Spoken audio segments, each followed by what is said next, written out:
சின்னதாக வேணுமா? ஸ்லேஸ் வேணாமா? அப்படியே ரவை ஸ்லேஸ் பண்ணலாம் பண்ணுவாங்க.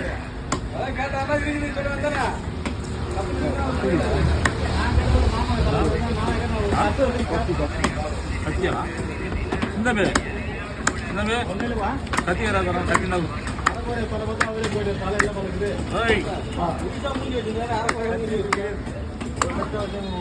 நான் அந்த கடைக்கு போனேன். ஆமாண்ணா கத்தி இருக்குதாண்ணா நீ போனா வாங்கிட்டு போனேன். மாமா எல்லாமே அண்ணா மாமா தலைமை இருப்பாங்க. 6 மணி வரைக்கும் ராத்திரி எடுக்க மாட்டாரா? 3 மணிக்குள்ளே போனான்.